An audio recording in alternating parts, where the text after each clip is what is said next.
retail pricing and specialty coffee is extremely interesting, but not that unsensible. It makes a lot of sense. But probably more important and more interesting, because that sort of underlying green payment is so wiggly, trying to think about multi-year investments at the farm level, you just have no clue. My name is Peter Roberts. I'm a business school professor at Emory University.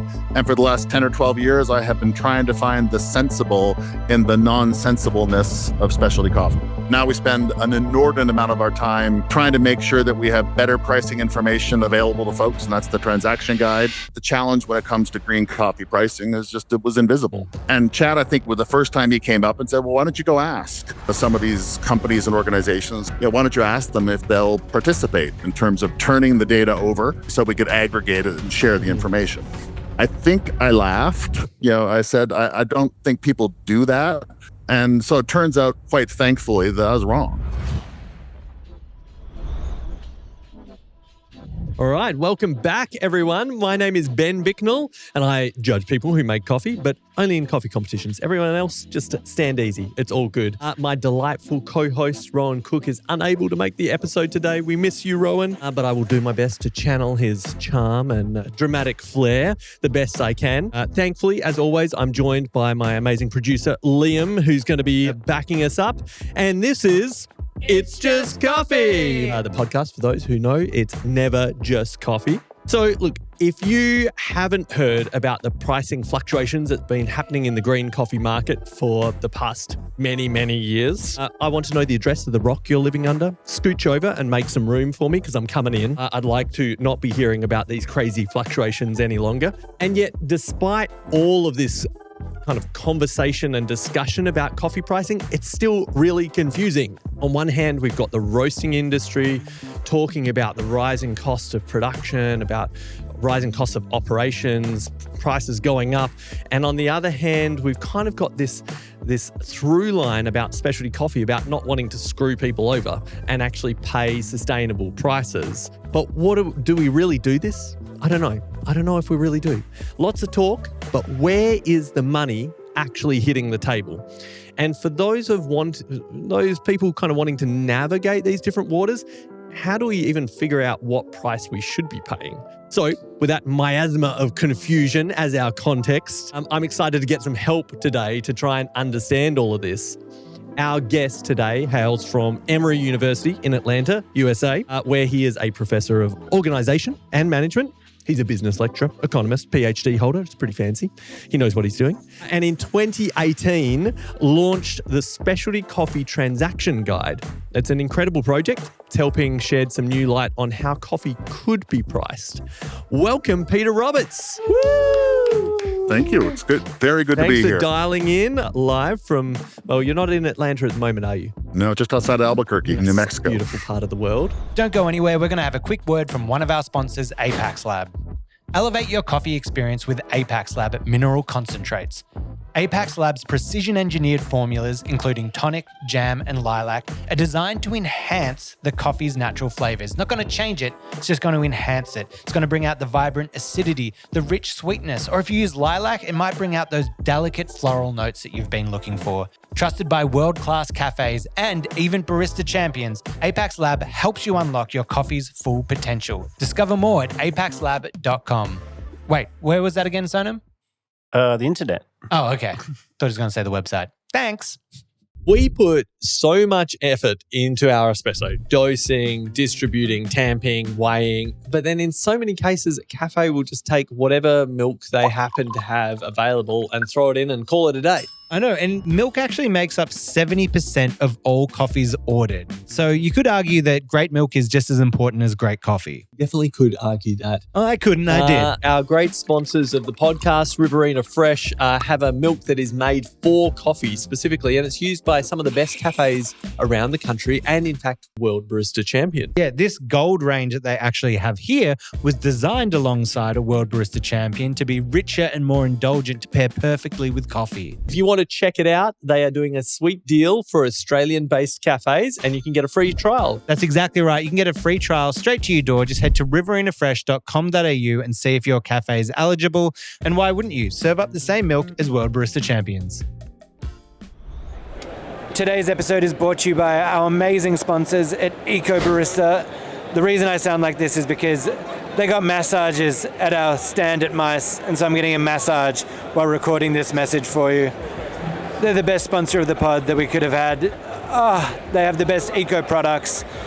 This probably sounds really pornographic, but it's not. I'm just getting a massage. They have the best eco-friendly coffee products. They got coffee bags that you can design yourself. They got cups, they got iced coffee cups. They got everything you need. So make sure to support them because they support us. Head to ecobarista.com.au and get 15% off your first purchase when you sign up. Oh, mama, that's good. Peter, on a scale of 1 to 10, how silly is the specialty coffee market and pricing at the moment? Oh, it has to be close to 10. It has to be close to 10. And it's not just about where it's at now, but it's like where it was at a year ago, where it's going to be at a year from now. You have, when I stand in front of my students in business schools, retail pricing and specialty coffee is extremely interesting, but not that insensible. It makes a lot of sense. And lines are pretty straight. Whenever there is wiggle, it's because it's top-end experimentation. It's everything you'd expect. And then you kind of run 15 minutes the other side of a roaster, right? And it's just crazy. There's not a lot of year-to-year sensibility. There's not a lot of thoughtfulness in terms of how far away from commodity do you have to be before you start looking at commodity price references, as being a little bit inappropriate. So yeah, it's nuts. It's absolutely nuts. I know you run a pretty regular session now out of the back of the Specialty Coffee Transaction Guide called the Sensible Pricing Salon, correct? So we might dive into that, but I love the idea. We're just we need to get a little bit more sensible about all of this. And so to kind of build a little bit of context, is what we're paying and what coffee is worth kind of matching up in your eyes? No. You, again, point in time, Carl Weinhold and I we have a paper coming out in World Development. The ratios in terms of, what we typically see for green coffee expenditures relative to retail prices, you'd kind of think, given the nature of the beast, it'd be higher in the specialty coffee world than it is in commercial, but it seems to be lower. But probably more important and more interesting, because that sort of underlying green payment is so wiggly and that top line retail prices is not, like, it depends on the year. And so you're trying to think about multi-year investments at the farm level. You just have no clue. If you could look at retail prices and said, could I get a reasonable and predictable share of that? You can make decisions, moving forward. But if someone starts talking about what's this coffee going to be worth 2 years from now, and people shrug their shoulders and say, we'll see. It's no pun it's weird. intended. It's we'll weird. See. Nice. We'll see. So, for people who haven't heard of the Specialty Coffee Transaction Guide before, can you give us a quick little breakdown? How did it come about? Like, what was the catalyst for reducing silliness? So I have to kind of make sure that I introduce Chad Trevick's name into this. There is, in order for things to be sensible, you need to observe things. And there was a belief in my mind's eye that the challenge when it comes to green coffee pricing is just, it was invisible. And Chad, I think, was the first time he came up and said, well, why don't you go ask, kind of some of these companies and organizations, where the data lives. Why don't you ask them if they'll participate in terms of turning the data over to an entity like Emory University so we could aggregate it and share the information. I think I laughed. I said, I don't think people do that. And why not? Well, because information that's private likes to stay private. So nobody discloses on purpose. And so it turns out, quite thankfully, that I was wrong, right? And Chad was right. So we gathered about 25, 30 of the more progressive green coffee buyers together. I think it was in Seattle at an SCA meeting. And we just start talking about what it would take. And we've grown from about 30 to about 125 different companies that say, yeah, we would like there to be some information that could put some degree of sensibility into this. But the idea of illuminating the underlying data so you can show patterns so people can reflect, on those patterns, I think was pretty important. So to break that down for people, what was happening before? Like when you were studying and you were getting more involved in the coffee industry and having more of these conversations and kind of looking beyond the roasting side of things, what was it that said, okay, we need a different way of looking at value? I think it's like slowly over time and then rapidly recently. We've always evolved away from commodity a little bit. We've had price differentials. Costa Rica is worth a little more than Brazil. But I think as we sort of get further and further into this, the small micro lots, the specialty blenders, they're not commodities anymore. And so I think we have this recognition. You can, if you want, observe retail prices. But we can talk about that later. Not as easy as you think. But there's just the whole bit about what people were actually paying, for green specialty coffees, different lot sizes, different countries, different qualities. It was just, it wasn't unavailable. It was invisible. And so what you end up getting then is when people then engage one another, they have strong opinions based on what they've seen, but because nobody sees the same thing, then you get this, shrugging shoulders. And so I think that as we get more and more, is lowland Brazilian coffee a reasonable substitute for a yellow Pacamara grown on the side of a volcano in Guatemala? I don't think so. And so why is the reference price the only thing that we know where to start a conversation with is a C price, and we're comfortable with this idea there are differentials. But whatever happens is as those things get negotiated and more folks play, they don't get aggregated. So every year we go back to what's the C price? Well, that's weird. What are the differentials? We've never really known. And so we don't have a lot of stability, kind of in that. And it's just really hard to make a farm business or a roasting business when you don't have that degree of, sort of year to year stability in terms of what distributions look like. Yeah, and I've heard you reference the C market or make an analogy here that it's kind of and I'm paraphrasing, but this global kind of generalization of this is the reference point for price for coffee. And the critical problems with that with the C is that it's a huge global generalization, and each country and each producing region, let alone the fact that it's commodity and not about specialty, which has different mechanisms, it broadly generalizes.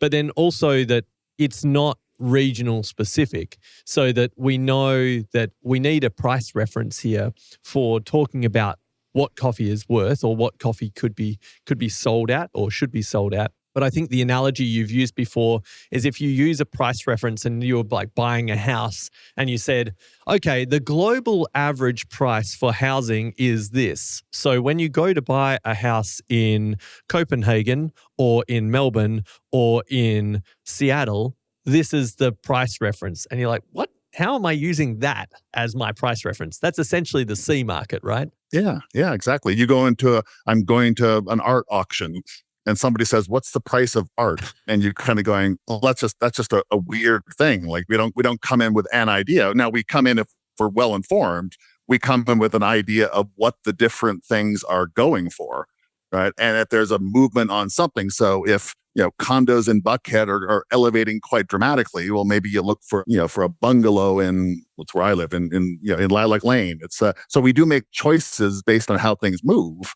But we would never sit down on these highly differentiated markets and say there's a single reference. What there's these underlying distributions that allow us to see, what it is on average, higher or lower. What is a good price for something? What is a high price for something? And so what we do is we need that sort of contextual information. So we need that in the United States, it would be like Zillow.com or Realtor.com. Yep. If you're buying a car in the States, it's the Kelley Blue Book. A BMW that's 2025 does not sell for the same price as a Kia that's a 2012, right? And we know that, but we still want to know, well, I'm in the market for a Kia versus a BMW. We have the capacity to have that information. And I think the transaction guide has shown there's a willingness for people to participate, but there's also this weird demand side for information. Like people still don't seem to think that they need it. Like they sort of after the fact know they want it because that was kind of crazy, right? But they don't really sort of see the idea of saying, wouldn't it be better in 5 years if we were having, specialty conversations with specialty coffee price references? And we don't even have to disparage the commodity price anymore. They can still keep doing weird things.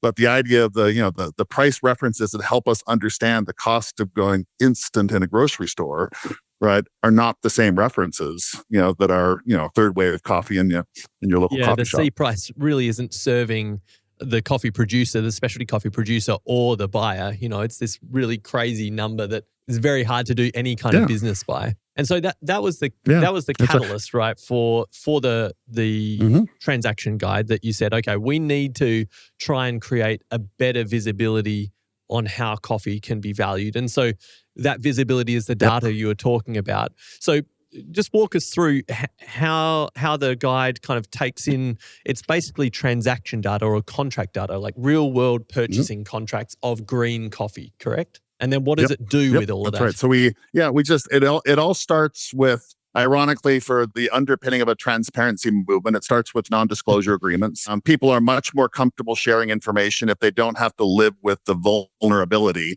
that comes with specific disclosures. Do I look good? Do I look bad? Am I making one of my producer partners vulnerable? So they sign non-disclosure agreements. People tend to trust universities. So I'm glad that I work with Emory University. And then what ends up happening is I'm right in the middle of the current quote unquote Peter begs producers for their data window, where we remind people how important it is. I get reminded how busy we are, but we'll try to, there'll be about 100 to 125 different companies around the world, right, that are committed enough to have this on their agenda. I'll lose a few of them because damn, we just ran out of time. But my job is basically pooling that all together, doing a few checks, because if you have one of those PhDs that you refer to in the beginning, you're kind of good at that stuff. But ultimately making sure that the numbers that come out every year, right, are definitely comparable, to the previous years. It's not challenging computing medians and computing the 25th and the 75th percentile, but you want to do it right. And at the end of the day, usually it's around the end of January, which is a good time because in theory, people can then use the information from last year. They can then reflect on what's changed in their worlds since last year.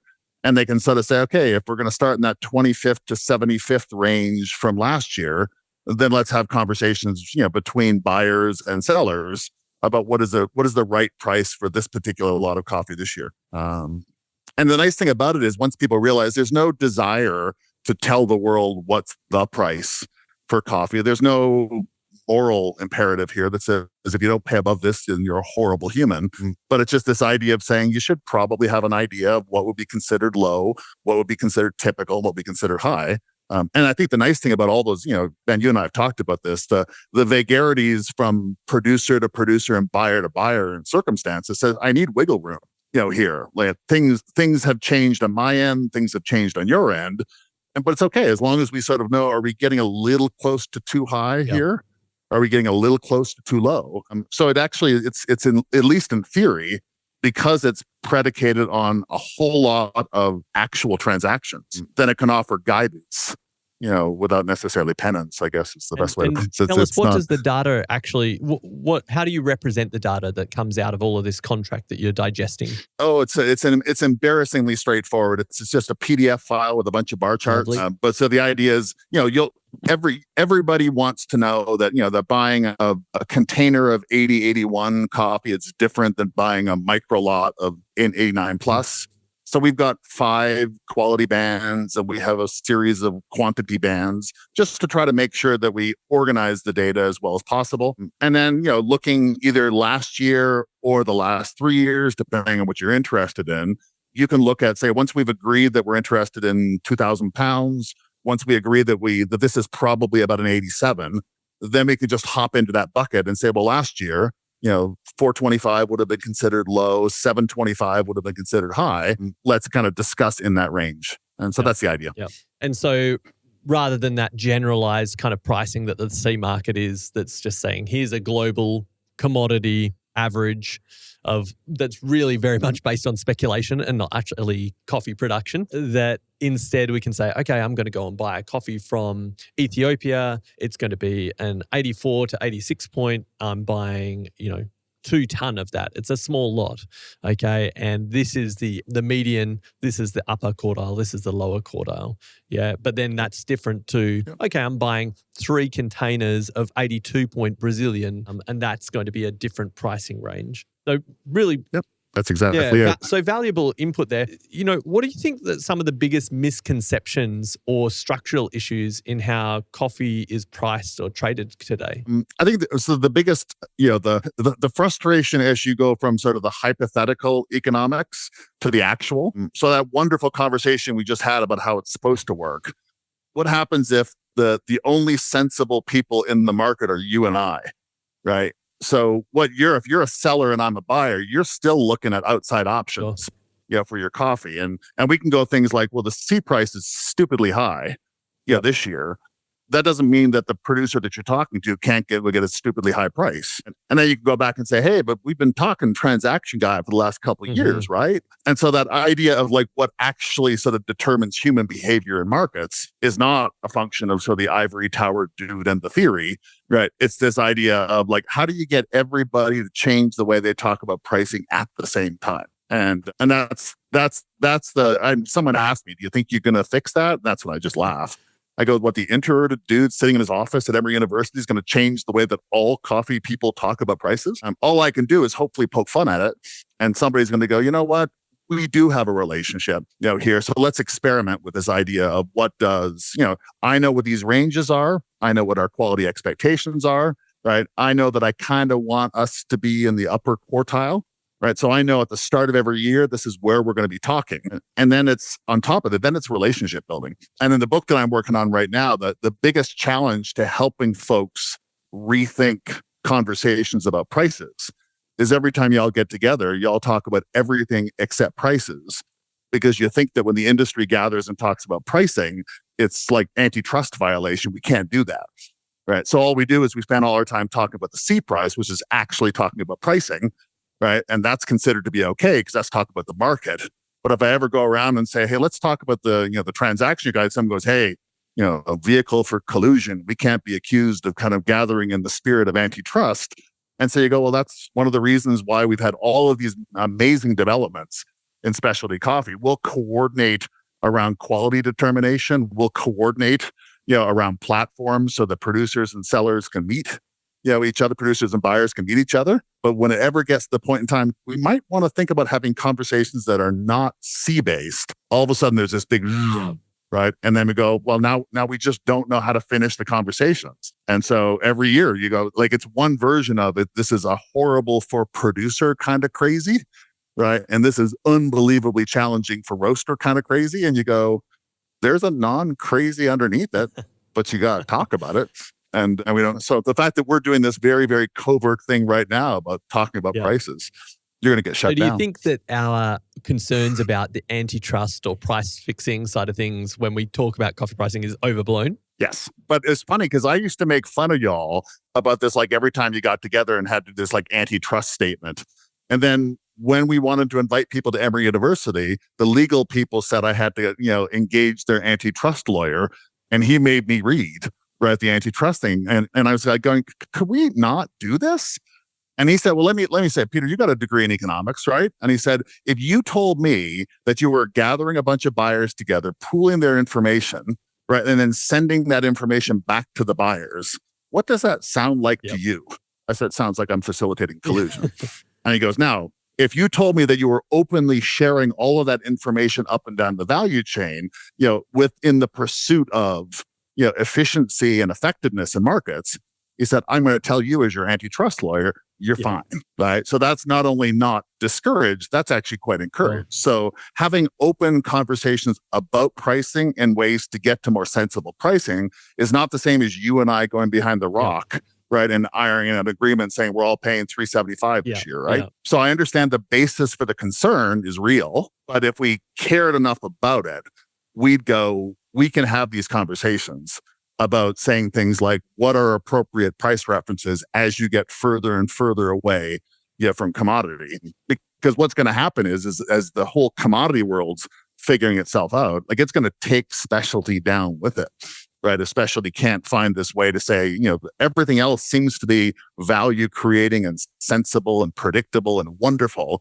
And then we have this weird thing that we won't let go of. And so it kind of seems to me as well that the key of that is the knowledge sharing or the access to information is both, sensible inducing and also really start steering the conversation around equity and equitable kind of decision making in the value chain, right? Where producers have visibility on what are people actually paying for this coffee? What could my business look like? And it's interesting actually in my private business, I've done some consulting with startup exporters, and they're kind of starting in the north of Colombia or in El Salvador, and they're starting to go, okay, well, we want to begin exporting specialty coffee to the market. How do we do this business? And I've said, well, here's your first stop. Go and download the Specialty Coffee Transaction Guide. And there's your output, your FOB pricing on what you could sell the coffee for.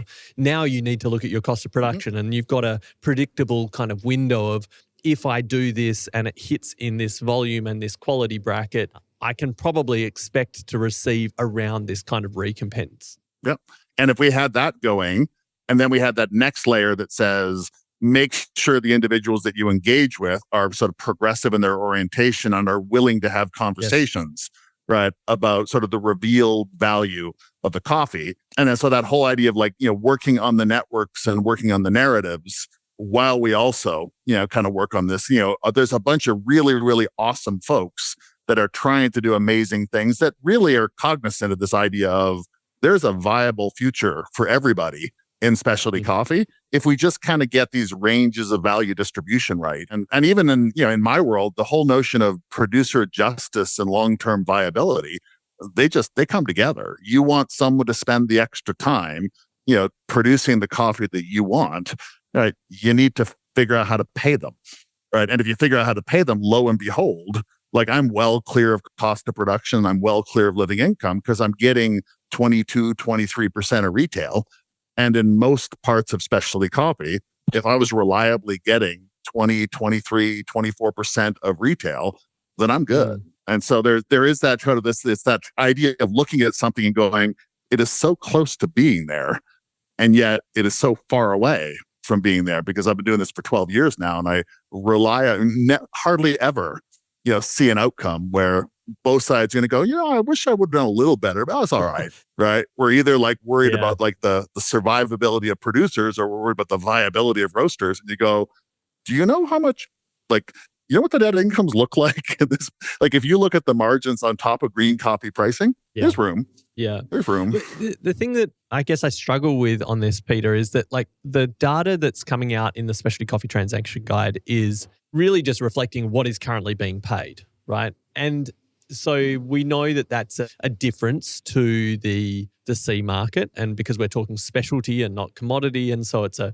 centralization of what's happening over time, which is great for visibility, but it doesn't necessarily say that that's actually a good price, right? That's just saying this is what's happening. So when you talk about farmer kind of livelihoods and long-term sustainability of the producing and supply, how does that play out? Because you kind of, to me, I can hear you saying one thing of this is going to influence that.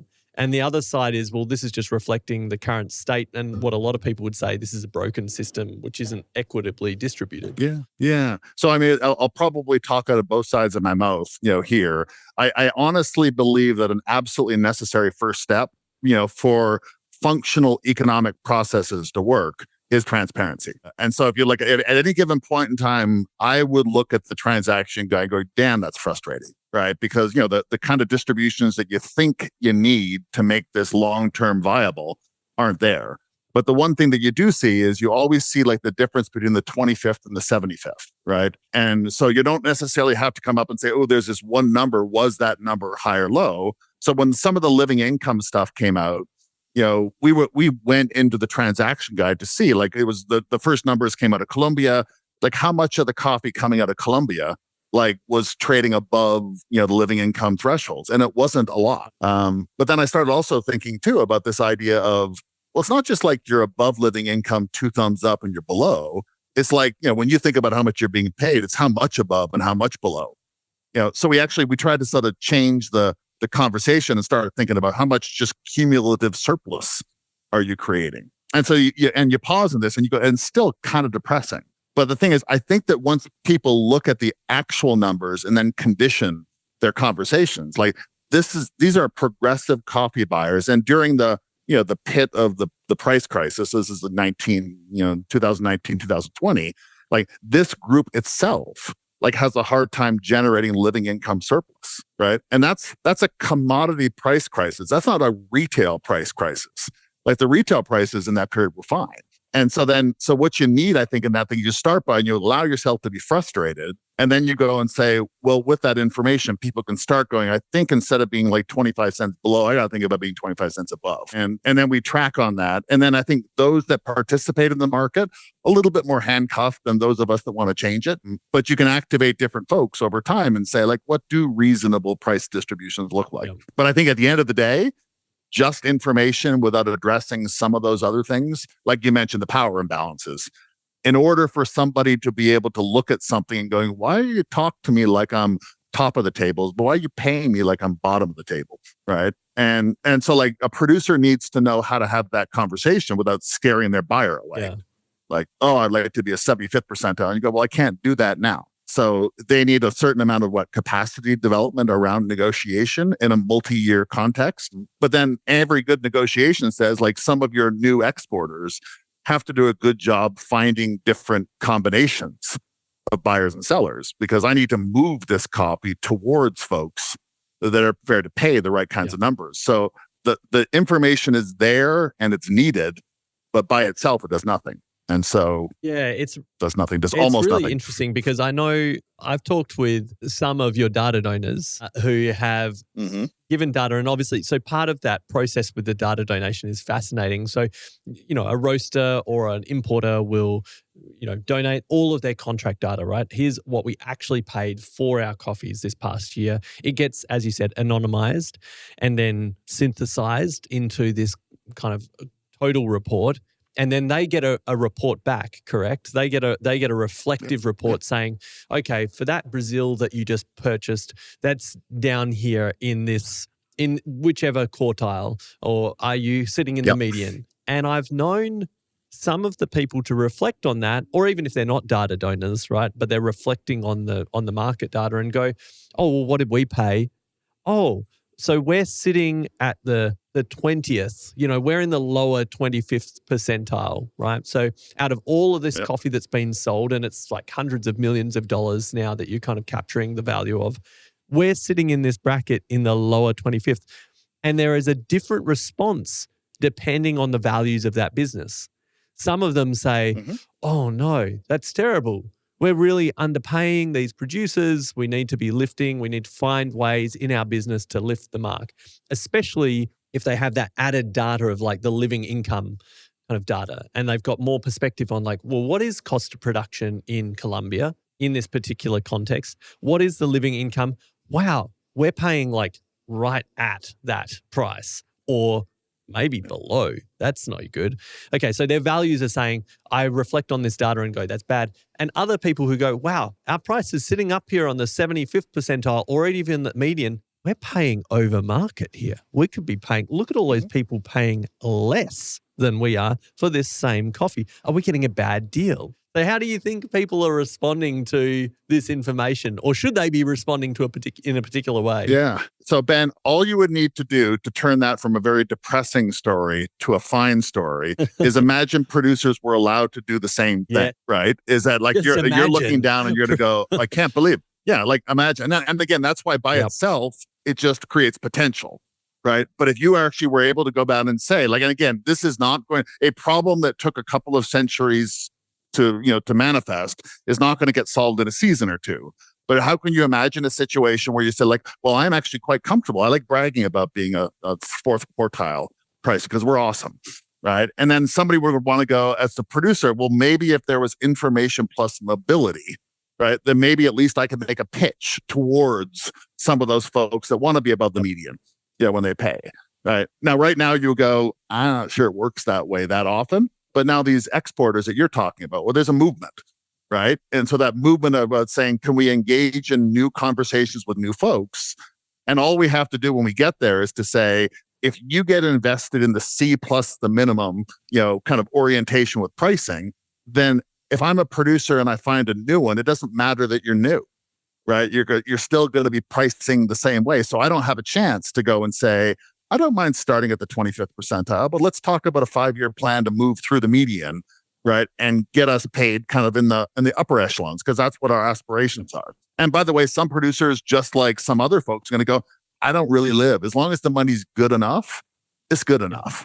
right? And so then you can just imagine the sorting going through where the individuals that want to be in a certain price range find each other. And the real dysfunction, the collective dysfunction in terms of the market being not economically sensible is we don't really have that sort of that thickness and fluidity, down there that allows people to move. But there's another set of data that's also about whether that is covering the cost of production and kind of living income amounts as well, correct? When I've been explaining this in the past, I always talk about two processes. One, the producers typically don't have enough agency to influence the distributions. So what they need to know is like what prices are available, what's considered good, bad, and otherwise now. There's another set of stakeholders that look at those overall distributions. And from a more normative perspective, they'll say, are these the kind of prices that we want to see, for this to be long-term viable? And so they'll look at that idea that says, do the observed transaction prices cover living income reference prices? And when they say no, right, then there's another set of issues. How do we intervene at the market level to make sure that those distributions are moving in the right direction so that the guidance that they provide producers next year, right, is kind of better guidance than last year? The construct of arbitrage in specialty coffee is comically absent. And even like this, and this might be an aside that you can delete later, but this whole idea of the cup of excellence prices, and Nicaragua never gets as high as Costa Rica. In most economic models that I know, especially because they're the same judges, same quality, whatever, if somebody said it's going to cost me to get a third ranked coffee over here, there would be these movements that would say, I'm going to maybe take my dollars over and bid in the Nicaraguan market. But we don't. We just kind of go, oh, that's just what it is, Costa Rica and Nicaragua. And we just, so we accept kind of what's given to us. And unfortunately for most producers, this acceptance of how the world works, it stops. So all of that stuff that you just talked about, Ben, I would say there's absolutely nothing wrong with it at all. I always tell people, like, the 25th percentile prices in our data were brought to you by the same people that brought us the 75th percentile prices. So it's not the evil one and the good one. It's sometimes you pay lower and sometimes you pay higher, right? And we all do that. Like, it's not like going to go every time I go to the grocery store and pick up the 2-for-1 and going, oh, I'm being a bit of an ass, here. Like I'm only being a good guy if I'm paying top of the tables.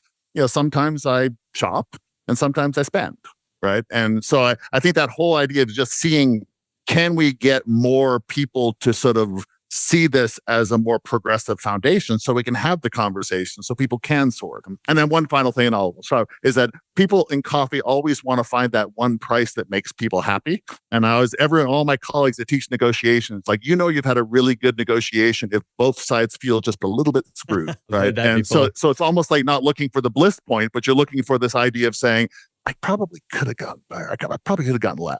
Probably could have. And then you would go, but then we're good. Yep. Everyone compromises. No one's exactly happy. Yeah. Probably means that everyone's winning a little bit. A little bit unhappiness, a little bit of success. That's the goal for coffee trading. That's right. And not just all the misery on one side and all the joy on the other. It just seems like that's a market that still needs to work on itself. And we don't have the preconditions, for sort of markets to kind of smooth themselves. And I guess the big value here that I'm hearing out of this is, and it's great to focus in, is that the visibility this creates for the producing world in what is actually being paid.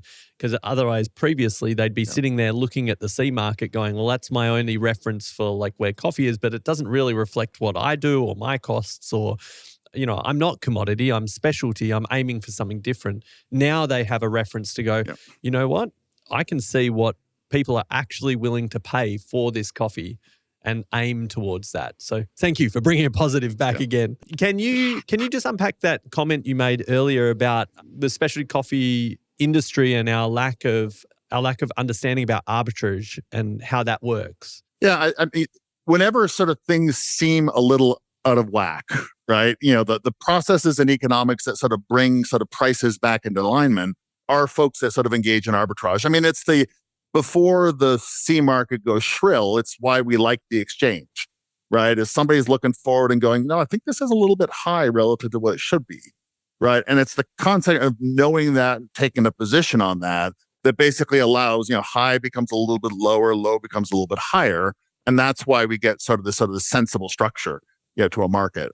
I think there's just so much invisibility and imbalance in coffee, and especially in specialty coffee, right? Because of this, like nobody knows what to do with the information. So you don't get this idea of saying, I mean, you get a little bit of it. It's, people will tell stories of, if my Costa Rican seems a little too high, then I'm going to go to Honduras, for the coffee. And again, if those arbitrage processes were kind of balanced, right? Instead of saying, oh, we got to bring, Costa Rica down, the context of bringing Honduras up, right, sort of says, oh, well, there's positive opportunities and all that.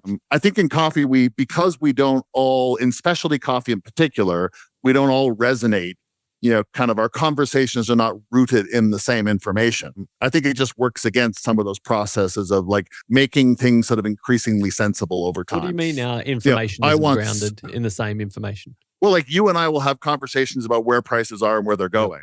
Right. And, even the whole idea, well, there's a specialty coffee transaction guide.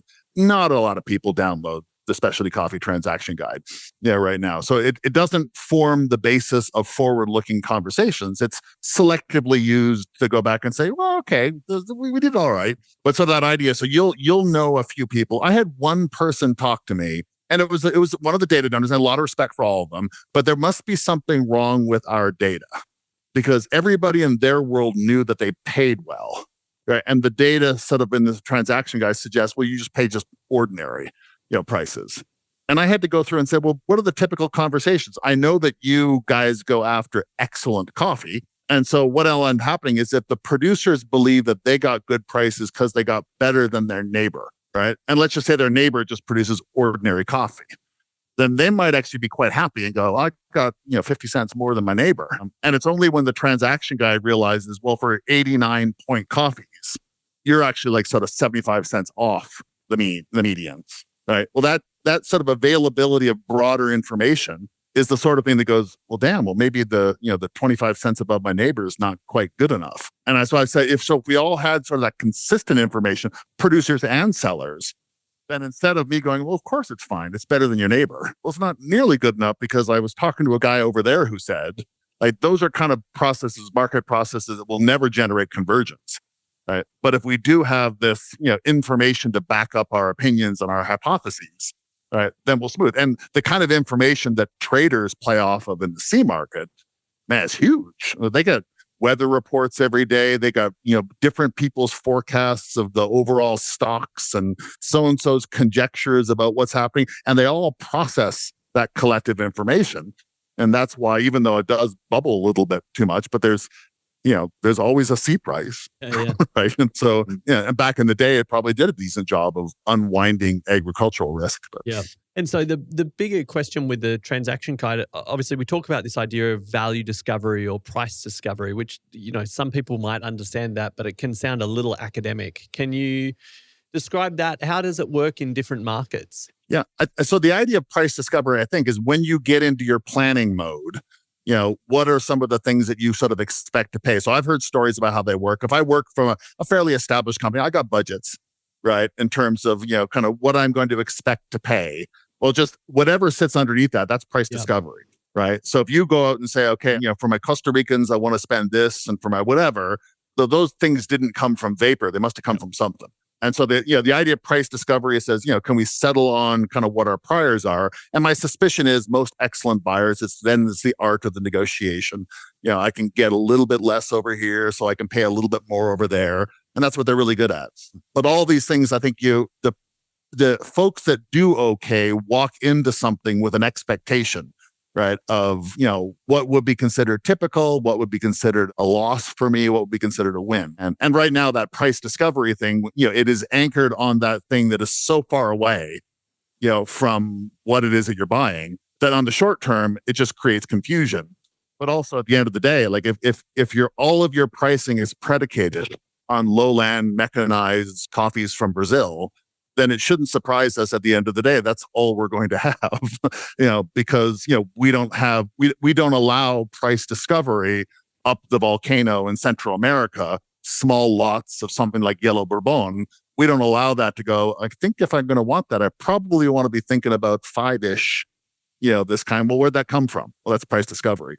And right now, I think, and this is where I chuckle at my antitrust lawyer guys, I believe that the way that most buyers form those expectations now is that they probably call their friends and say, "Hey, where you at with the yellow Bourbones, coming out of Guatemala?"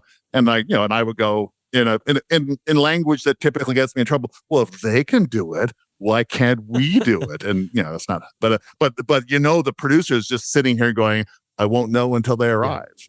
Right? What my price discovery is, it'll be grown and harvested, and then I will discover my price. Well, that's not really price discovery as we the think about it. agricultural kind of impacts of growing that year, the rainfall, the yield, what is the cost of production that particular year, which is so variable. I think that example that you gave about a roast having a budget and approaching kind of purchasing for the next season is kind of the experience that I think a lot of roasters globally over the past 12, 24 months have had in the volatility of the C market is the exact example of why it's so crazy to be relying on that. The cost of production for many of the producers that a specialty roaster would work with probably is going to be fairly similar from last year to this year. Sure, there's a lot of variation that can happen with their own labor and power usage and how much coffee they're particularly producing that year. So it will change, of course, but you've got roasters walking into their purchasing year and saying, "Oh my God, we had this idea of a price discovery. We were expecting to spend, $500,000 on our green purchasing. And suddenly we're needing to spend $750,000 on our purchasing just because the market's changed. How the hell do we do business? Are we just copying a $250,000 loss this year? Are we just absorbing that? Are we passing it on to consumers?" And the interesting thing is, tending to pass that on to consumers and increase the retail prices. And that's great. It creates more space and breathing room for like a $4 kind of market for green coffee. But it's not matched, is it, between kind of the buyer and the seller? So one of the things that, that strikes me in that conversation is the extent to which, because of this historical reliance on the C price, which has not moved with retail pricing in specialty, is that what we have is we now have a set of expectations on the specialty side that are sort of rooted in like a messed up economics. And I was having another conversation with a roaster, and they were talking about how they need the C price for some reason, hedging.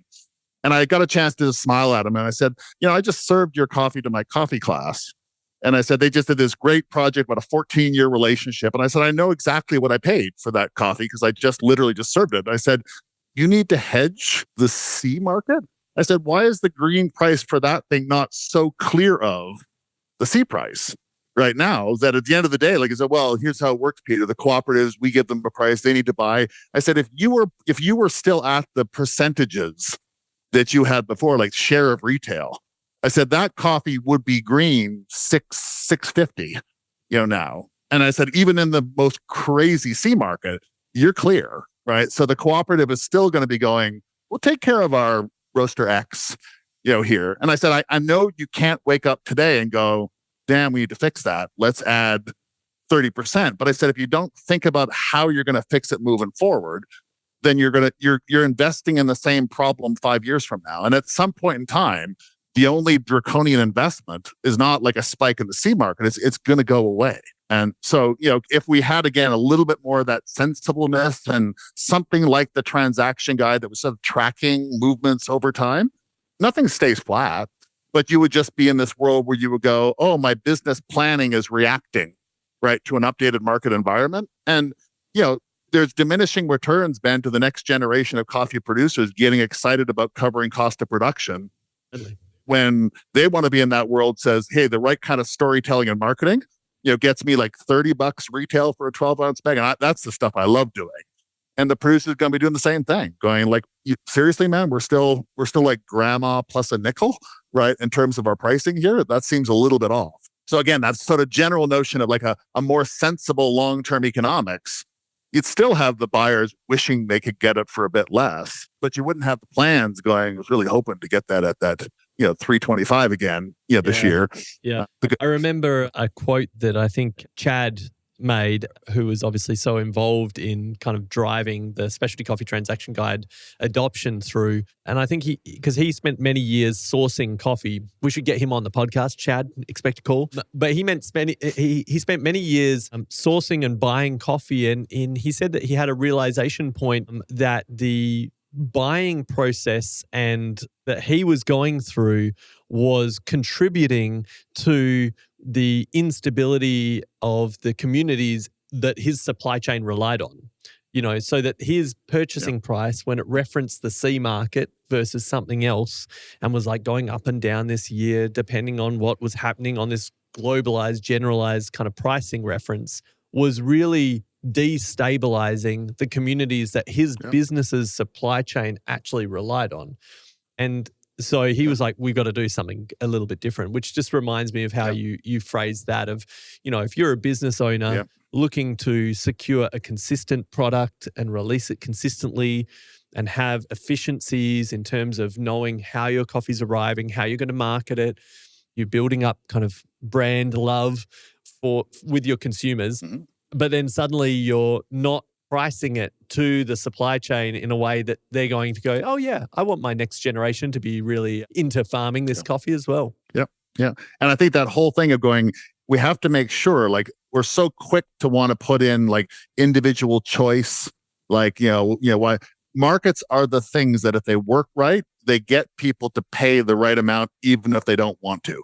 Right. So we can go back to the housing thing and go back to the car thing. Like, nobody says, I really want to dump 75 grand on a BMW.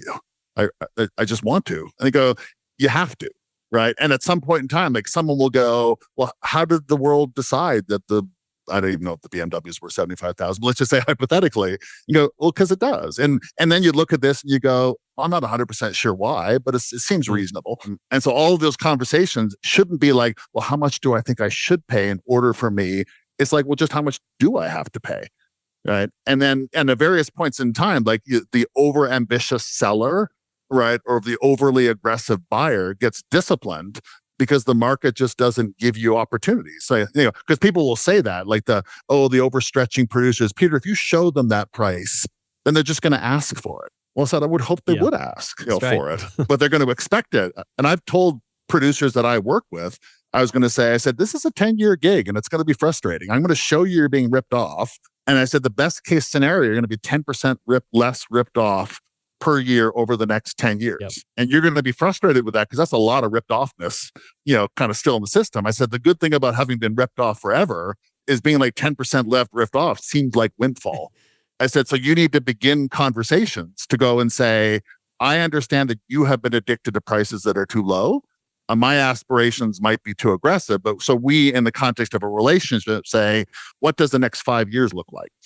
So so we're going to walk away from this one, not us thinking like you did me a favor because you gave me 15 cents above the market, but we're going to recognize that I was 75 cents below the median, right? And so next year we're going to come into this and say, what can we do to initially get me to the median? And then I'm an ambitious producer, so I'd like to go back and say, like, I'd like those 75th percentile prices. Can we talk about that? And I don't know exactly how to get there, but that's a very, very different something, right, than just producing a transaction guide every year. And I mean, what would you say to some of the roasters and the buyers who go, look, we know that it's not perfect and there's a lot of variability, but we're kind of working on a system of premiums, right, or differentials. So that's the idea that, a particular country has a difference addition or deduction sometimes, but generally a positive differential against the C market, so that the C market's fluctuating, the commodity price, and there might be a 80 cents differential for a particular country. So it's C plus 80 cents, and that's floating. And they're saying, well, this kind of represents the different country values and kind of moderates that. What would you say to those people? I say everything makes perfect sense except for the C part, right? So I have this thing right now where you look at these two developments in the world of specialty. I want high quality coffee, and not always the highest, but I want like reliably good quality. And then I'm increasingly concerned either intrinsically or extrinsically by the agroecological practices that are being used. And I've been in these sort of conversations. Well, we need this to be verifiably carbon negative coffee that's excellent. And I'd say, well, just out of curiosity, what is your interest, buyer? right, in a coffee of unknown quality, right, unknown agroecological practices, they would say, well, I have no interest in that at all. What your pricing model says, your foundational value is predicated on the thing that you have no interest in. Right. So a bunch of people who aren't producing the kind of coffee you want and a bunch of people who are buying the coffee you're not interested in, they're supply and demanding stuff and their prices are going up and down, but it has nothing to do with what you're interested in. And so now you're trying to differential a strategy on top of this when your differentials, like the 80 cents we just talked about here in the last 3 months, the C price, which is of unknown quality and of unknown provenance, right? This kind of stuff, it's plus or minus 80 cents in a 3-month period. Right. And so what's your differential strategy when someone that they're going to invest in excellent farm practices to deliver excellent quality, they no longer care what the differential is. They want to know what the price is going to be. Right. And you tell me like, why would you invest in a tethering to this volatile thing that's irrelevant when basically that's going to start to mess up you can offer differentials to specific producers in your network because they have consistently delivered exactly what you wanted. There's all kinds of rationales for being upper versus lower, median. But the idea of saying like, once you said, we're going to start with the C, then I go, well, that's the part that's not sensible. And it was unsensibly low when I started this. Now it seems unsensibly high, which is why we call them the sensible coffee pricing salons, not the higher coffee pricing salons or it's like, it still doesn't make sense. And there's still no other BMW person that would say, we have a new pricing strategy. We're going to take the International Automobile Services Price Index as our core, right? And like they would look at you going, you don't understand how this works, do you? And so I would say it's all perfectly sensible, except you can move away from the C price in specialty without vilifying the exchange. Like I can go back and say, there's a lot of stuff you do that I swear to God I don't understand, but I shouldn't have to understand it because it's a game I'm not playing, right? And if the producer seeks their safe haven away from this, saying small lots, relational, reliable quality, et cetera, then what they're saying is I'm not playing the undifferentiated, unknown, untraceable commodity coffee thing anymore. And so why would my pricing depend on that? It's like we're not doing it anymore. I think that's such a great summary of like why it's crazy to be using the C price, why that is just not sensible at all. And so for folks who are listening, if we've got roasters or buyers or even some importers, right, who want to maybe start stepping away from that as their pricing kind of basis, what are some of the mechanisms that you've seen work or that you would advise around? Yeah. You know what, Ben, I got to be honest, I don't see a lot of it working, right? And in the sense that I've seen really cool things like Torque Coffee and explicitly tying green coffee prices to retail prices.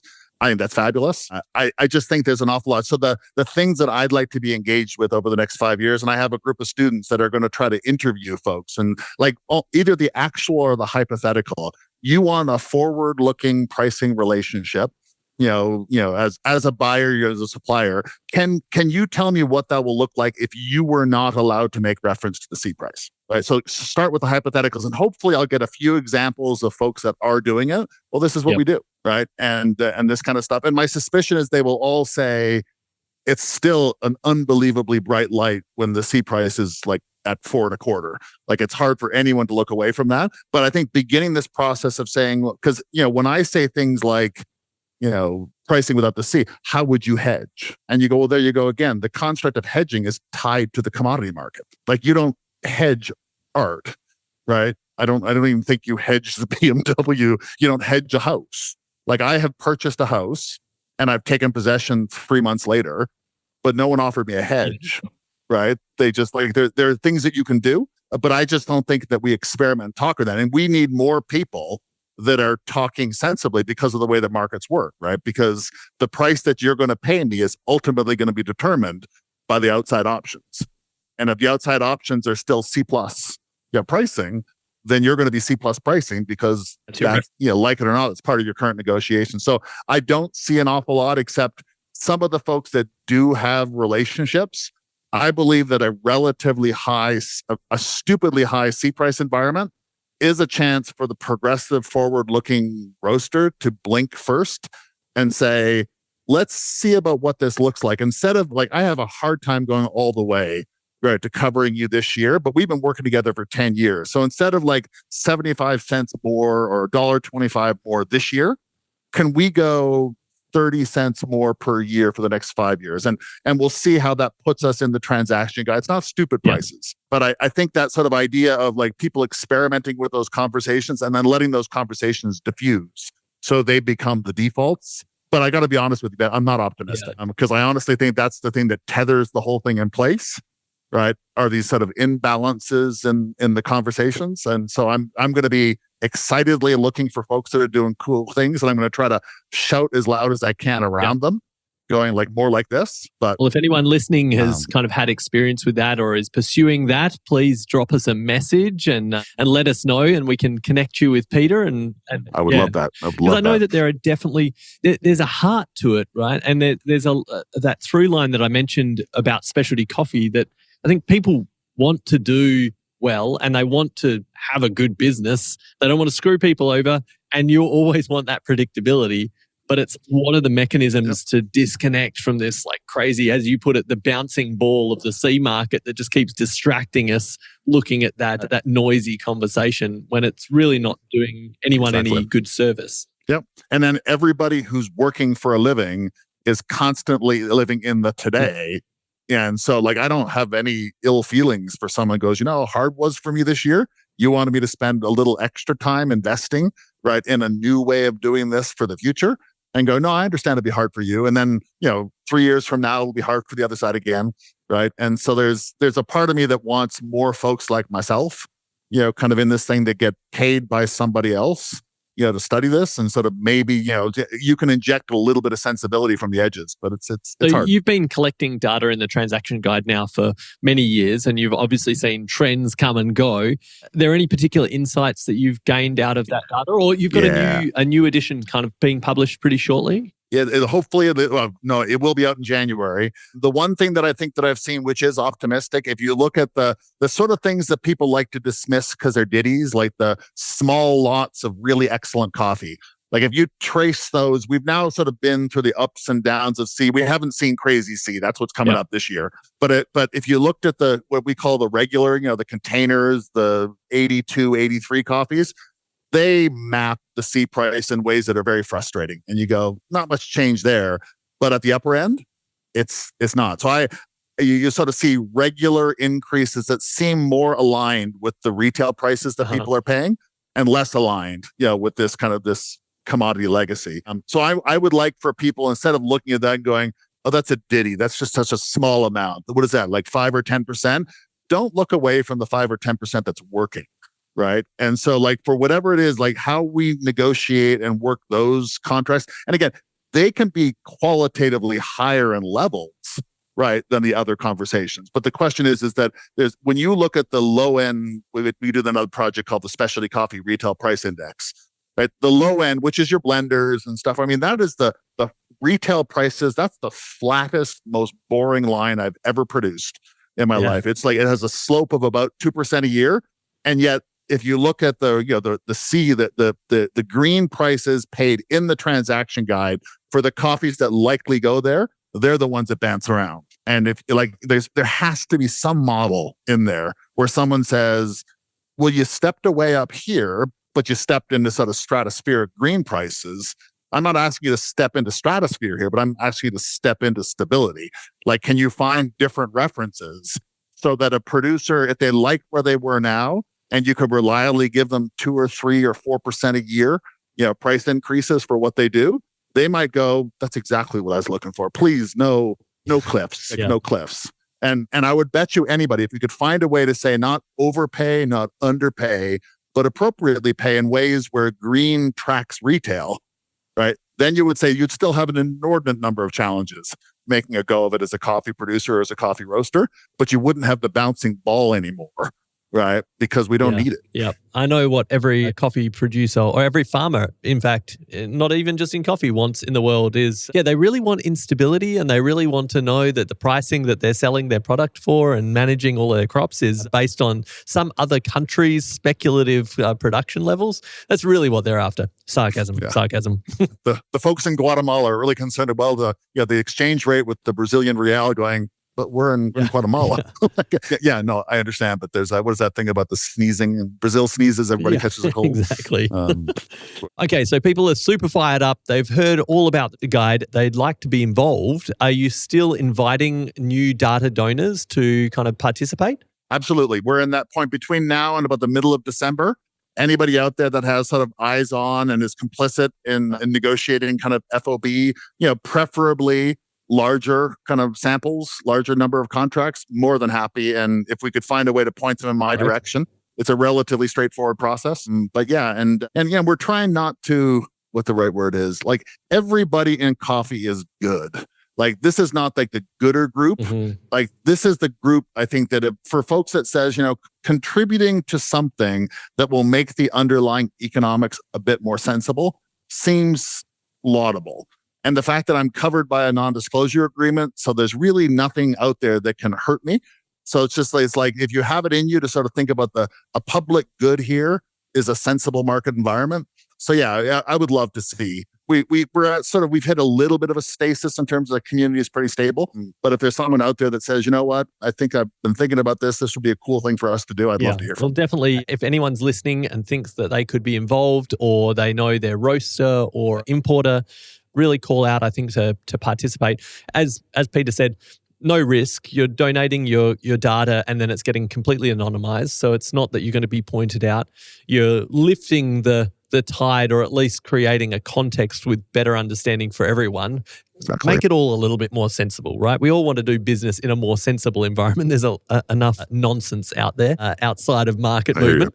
And then also, you will get some valuable business insights, because I know that the reflection you get back about your own purchasing patterns, your own pricing approach reflected on what kind of comparable specialty market are doing is a really valuable way of understanding where you sit in reference to the market. So definitely reach out. There's people who can be data donors, but also you can just download the Specialty Coffee Transaction Guide, right, Peter? So Yep. If you head to transactionguide.coffee, I'm always excited. I'm actually sort of now reflecting on this guy that was talking about the transition into sort of healthier eating. One of the things that you'll probably get if you start looking at this is you'll be more likely to want to have a more sensible conversation down the road. So it's that idea like that the individuals that are likely to have a garden in their backyard are the ones that sort of bought a tomato from a farmer's market at one point in time. So I think there's something about, even if you don't think that you're all that important, like you're just going to want to have different conversations once you sort of see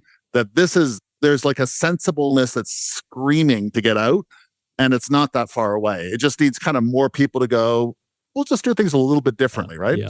So I'd love to see kind of people kind of grow into it and just help facilitate smarter conversations forward. Amen to that. That'd be awesome. Out of all of this conversation and the data that you've kind of seen, is there anything you're particularly hopeful for in the specialty coffee world in the next 5 to 10 years? Well, it has to be 5 to 10 because I'm going to be dying soon. When I started this, it was like, I thought, I have like 15 years for sure. I'm almost 60, right? So I hope I'm still alive. You've got time, right? I got time. But I remember saying at the time, like it was my retirement project, that was going to be the thing, is that it was relatively straightforward. Change is hard. Change is hard. And I think what I'm probably most interested in is for this really, really cool, like an entrepreneurial fringe in coffee.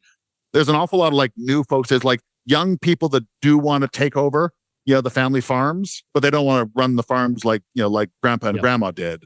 And there's young people that have these models that say, I want to make a good living kind of as a roaster, retailer, et cetera, but I want it on the backs of kind of a more sensible economics. I just want them to sort of like finding a way for those folks to not have to have grandpa and grandma's conversations, right? So like people are going to say, dude, you can't buy green coffee that way.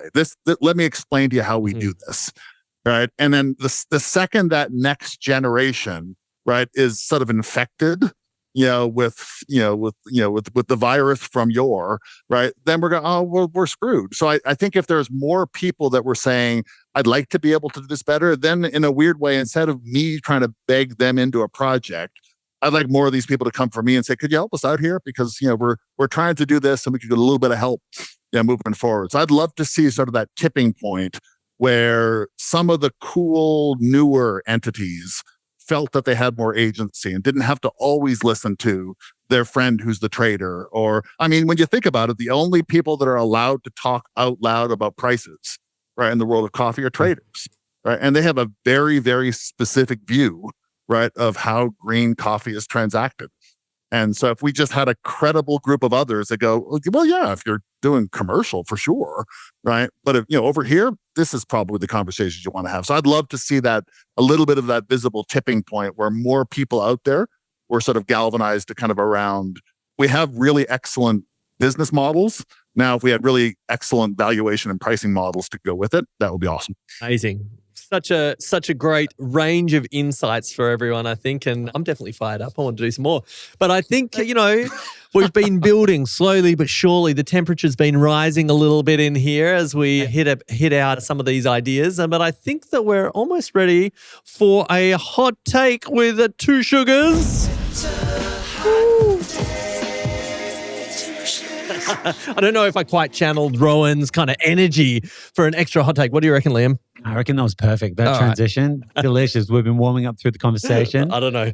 I feel like we still need Rowan for the extra spice there. But Peter, this is a little segment where you get to rant and rave about anything in particular that you think the industry should be focusing on. So do you have a little hot take for us? Yeah, more actual information that underpins opinions.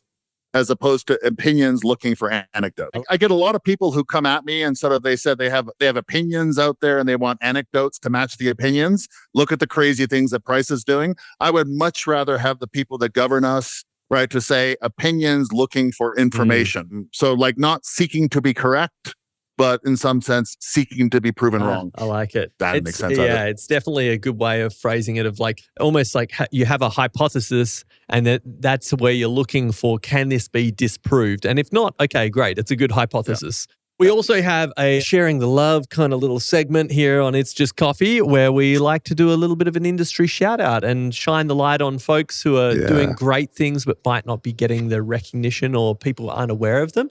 Is there anyone out there, Peter, in the world that you think deserves a little bit of praise, a little bit of spotlight? Well, his name has come up right now, but I can't go 20 seconds into talking about the transaction guide without mentioning Chad Trevick and the work that he did before we met and the passion that he puts into it since we've met. In a shout out in the book that I'm writing, I said I will never know as much about the specialty coffee industry as Chad knew when I met him, right? Yeah. And that kind of stuff. So I think that if the world of coffee, could allow the Chad Trevicks of the world to be like the leaders that they are, then we would already be more sensible. So this is a shout out to Chad. I miss working with him. He's an incredible coffee professional, an incredible human, and he has so much knowledge out there about, as you said, about what's happening in the coffee trade, but also his heart for making change and helping people make change is incredible. So yeah, exactly. Big shout out, big love to Chad. Well, I think we've covered a whole heap of territory here. I hope everyone's found it super informative. I certainly have. It's been great to dive into it with you, Peter, and hopefully I haven't asked any too weird coffee market questions and repeated myself too much there. But we love having you here. Thank you so much. If anyone has any questions or thoughts or comments about some of the stuff that Peter's said, please drop us a direct message, a little DM or a comment on socials here. Anyone listening along who wants to follow you, where can they find you and your work online? The website, transactionguide.coffee.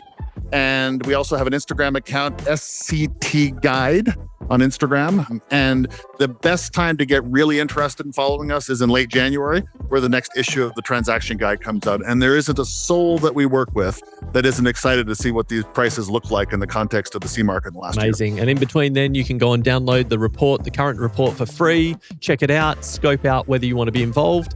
If you like the episode, please subscribe and share it out there. We're definitely building this for the coffee industry, and your support there and kind of liking it, subscribing, sharing just helps us support that activity and do more of this. We're pretty excited about some of our upcoming guests. If you have any other questions, you can email us at helloitsjustcoffeepod.com.